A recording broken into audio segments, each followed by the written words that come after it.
Congratulations, Janine Gutierrez, for winning Best Drama Supporting Actress for the series Lavender Fields at the 30th PMPC Star Awards for Television. Grabe na talaga si Janine Gutierrez pagkatapos mag-trending sa fashion show ng Ben's Body of Work, nanalo namang Best Supporting Actress sa teleseryeng Lavender Fields. Kaya si Eko napakanta na lang sa sobrang paghanga sa kanyang girlfriend.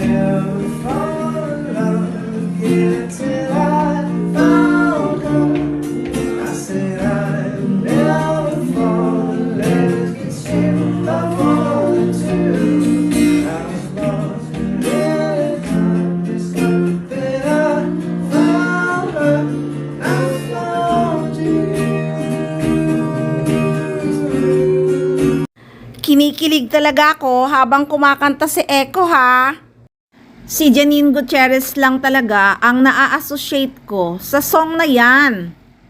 Anyway guys, mangiintriga muna ako. Paolo Abilino, Kim Chiu, Julian San Jose, at syempre Janine Gutierrez nagkita-kita sa PMPC Awards. Medyo kinikiliti ako kinilig ng konti sa mga nangyari. Hindi kilig na in love kilig na nagkita-kita sila ang apat. Ano kayang naramdaman nila sa isa't isa? Si Janine, bukas naman ang aklat sa pag-iibigan nila ni Eko. At si Julian din sila ni Raver Cruz. At dapat ang Kim Pao umami na din para wala ng chikang paasa, di ba? Si Janine naka-move on na Si Paolo naka-move on na kaya? Nabulol kasi si Paolo habang nagsispits Nandun kasi si Janine sa harap. Wah! Peace po tayo. Natawa lang kasi talaga ako nung nabulol si Paolo Abilino habang nagsasalita sa awards night ng PMPC. Makatanggap ng parangal na hindi tungkol sa acting. Nakita ko si Coco, kinabahan ako Kailangan ko galingan.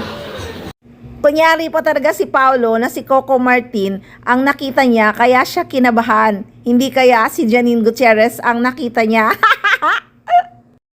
Nasa harapan pa naman nakaupo si Miss Janine Gutierrez Imposibleng hindi kinabahan si Paolo Abilino dahil nasa harapan niya si Miss Janine Gutierrez.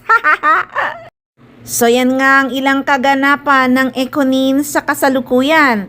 Siyempre mag-aabang pa tayo dahil marami pa yan. Kaya tutok lang palagi. Dito lang sa Maarteng Machika!